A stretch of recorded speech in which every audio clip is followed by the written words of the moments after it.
Kelly loves to draw, and her favorite things are animals.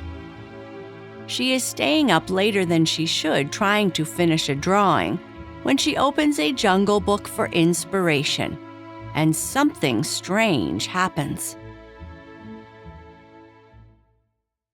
Kelly and the Silent Jungle. Kelly was supposed to be asleep already, but she couldn't help it. Her sketchbook was way more interesting than her pillow. She sat cross-legged on her bed, pencil moving across the page as she added whiskers to a tiger that was probably supposed to be orange, but looked pretty good in gray. "Just 5 more minutes," she whispered to her stuffed elephant, Mr. Snuffy, who was giving her a look like he knew she'd been saying that for the past half hour. Her room was basically an animal sanctuary, if you didn't count the fact that none of them were real. Giraffe stickers stretched up her closet door. A cow-shaped alarm clock sat on her nightstand, currently showing way past her bedtime, and her bookshelf was crammed with every animal book she could get her hands on. But her sketchbook?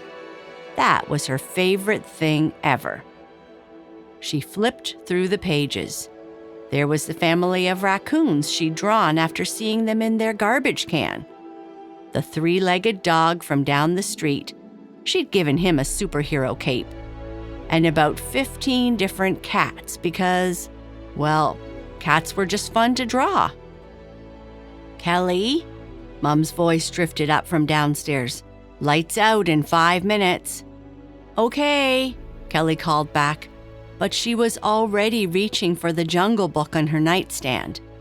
Just a quick look at the pictures for inspiration, then she'd definitely go to sleep. The book fell open to her favorite page. This amazing illustration of a waterfall crashing through thick green vines with colorful birds and mysterious shadows lurking behind the trees.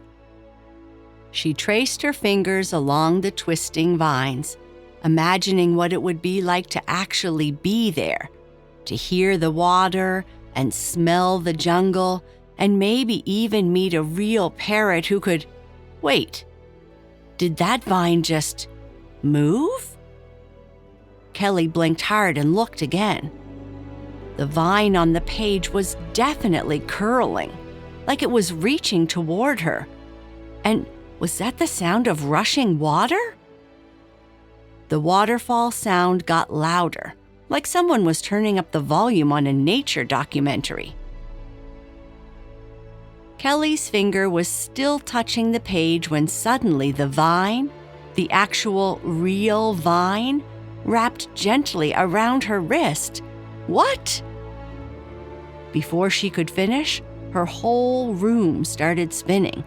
Or maybe she was spinning. Or maybe everything was spinning together in this weird, dizzy way that wasn't scary so much as surprising? Like when you're on a merry-go-round and everything blurs together. Then her feet hit solid ground, wet, squishy ground that smelled like rain and flowers and something wild she couldn't name.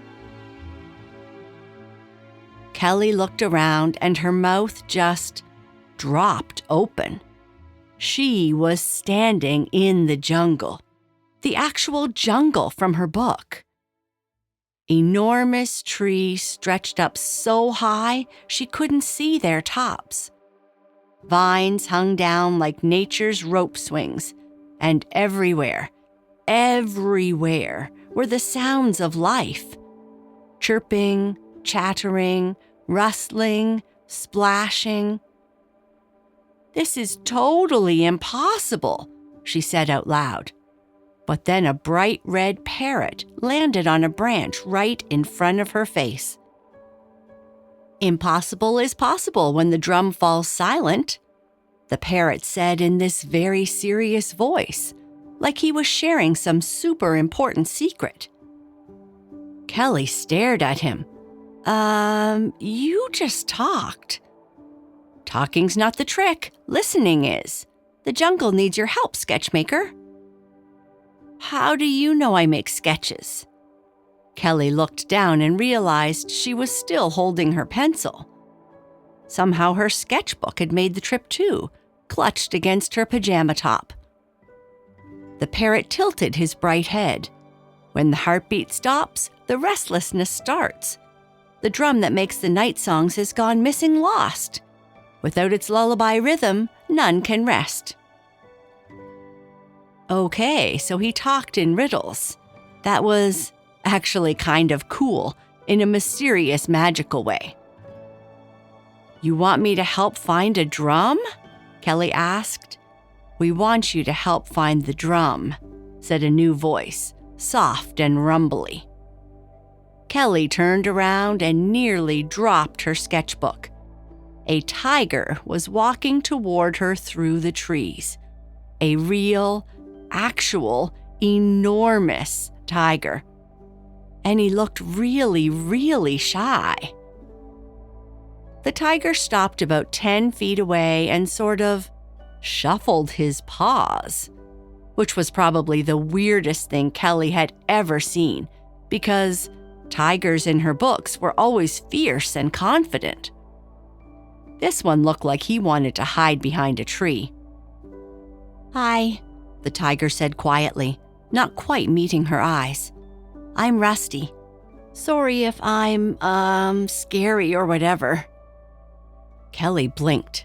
You're apologizing for being scary? Well, I am a tiger. People usually run away screaming. He sat down and somehow managed to look even bigger, but also less threatening. But Crimson, that's the parrot, said you might be able to help us, so I thought maybe...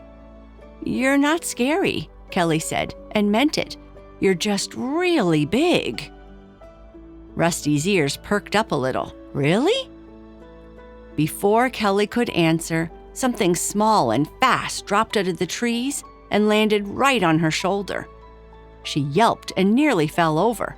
Sorry, squeaked a monkey, who was about the size of a squirrel, but way more energetic. I didn't mean to scare you. I just wanted to see if you had any shiny things. The monkey had this little pouch around his waist that jingled when he moved, stuffed full of what looked like bottle caps, coins, and random bits of colorful glass. This is Pip, Rusty said, sounding a little tired. He collects everything. Shiny things are the best things, Pip announced, bouncing from Kelly's shoulder to her head. Do you have any? I've got buttons and marbles and this really cool piece of mirror and a... Oh, your pencil is shiny. Don't take her pencil, Crimson said, firmly from his branch. She needs it for the quest. There's really a quest? Kelly asked. This was all happening so fast that her brain felt kind of scrambled, but also excited. Like when you're reading the best book ever and can't turn the pages fast enough. The drum's been missing for 3 days, Rusty explained, still in that soft voice. It usually beats every night when the sun goes down, like a giant heartbeat. Helps everyone settle down to sleep. But now... He gestured around with one massive paw. Kelly listened and realized what he meant. All the jungle sounds were restless, anxious, like everyone was tossing and turning but couldn't get comfortable. That's awful, she said. No wonder you all can't sleep. Pip nodded vigorously from her head. I found 17 new shiny things yesterday just from wandering around all night. So, Crimson said, will you help us find where the lost drum has gone?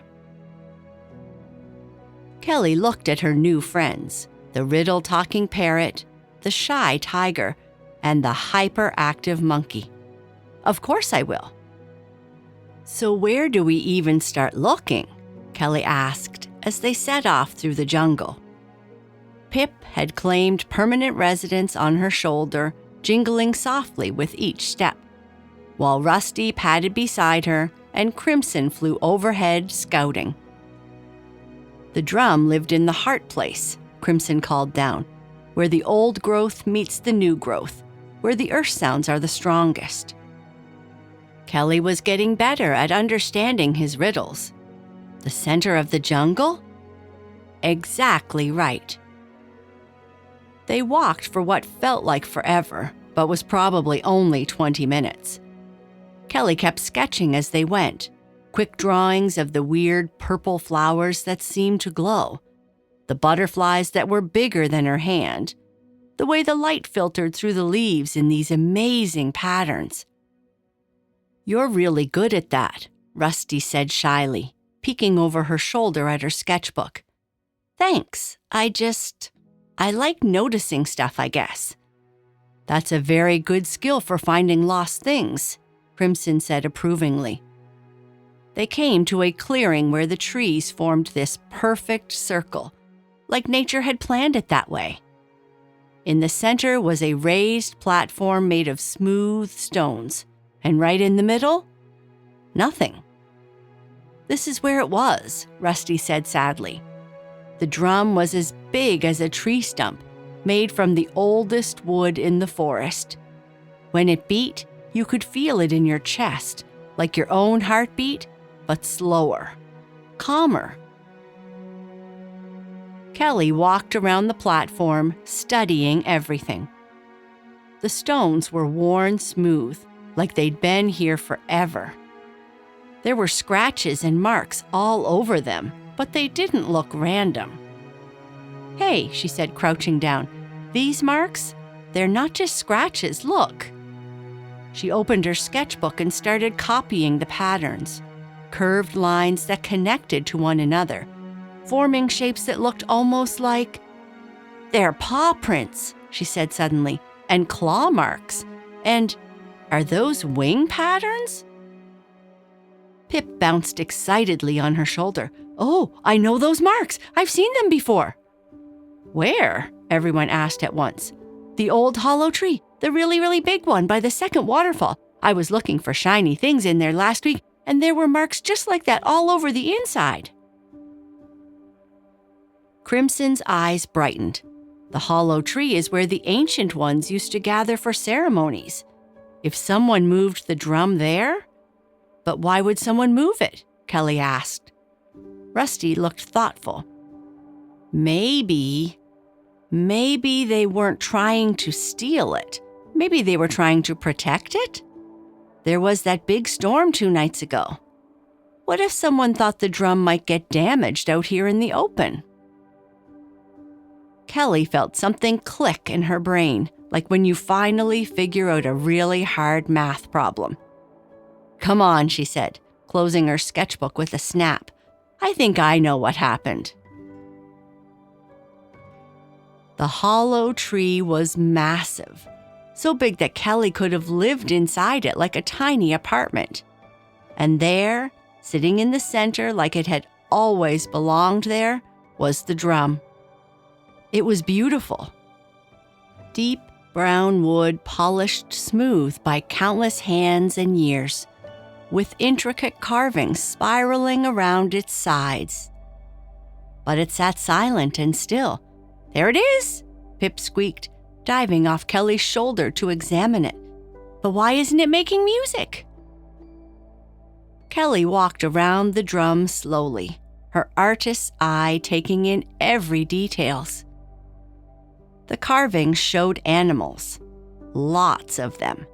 Tigers and parrots and monkeys, but also deer and frogs and even tiny insects, all dancing together in an endless circle. I think it needs all of you," she said quietly. "Look at the carvings. Every animal in the jungle is part of the drum's song." Rusty padded closer, his big paws making no sound on the soft earth. "But we don't know how to play it." "Maybe you don't have to play it," Kelly said. "Maybe you just have to be with it." She sat down next to the drum and placed her hands gently on the surface. The wood was warm, like it was alive. "Come on, guys, let's try together." Crimson landed on the drum's edge. Pip scampered up to sit cross-legged on top. Rusty settled down beside Kelly, his massive form surprisingly graceful. For a moment, nothing happened. Then Kelly felt it. A tiny vibration under her palms, like a heartbeat just starting to wake up. "It's working," she whispered. The drum began to beat, softly at first, then stronger, filling the hollow tree with a rhythm that felt like breathing, like sleeping, like the most comfortable lullaby ever created. The sound spread out through the jungle, and immediately Kelly could hear the difference. Chattering became softer, rustling became gentler, and even the waterfall seemed to settle into a quieter flow. "Thank you," Rusty said, his voice drowsy with contentment. "Thank you, Sketchmaker," Crimson agreed, tucking his head under his wing. Kelly yawned. The drum's rhythm was making her sleepy too, in the best possible way. Her eyelids felt heavy, and the jungle around her seemed to be getting softer, more distant. She blinked, and she was back in her room, sitting on her bed with her jungle book in her lap. Her sketchbook was beside her, open to the last drawing she'd made, the one of the three friends around the drum. Except there was something new on the page. Right next to her drawing of Rusty was a paw print she definitely hadn't drawn, still slightly damp, as if it had just been pressed there. Kelly smiled and closed the sketchbook gently. Outside her window, she could hear the soft night sounds of her own neighborhood settling down to sleep, and somehow they sounded just like a lullaby. "Thanks, guys," she whispered, and finally let herself drift off to dream. And that is the end of our story. Good night. Sleep tight. Thank you to Nora from Toronto, whose idea inspired this story.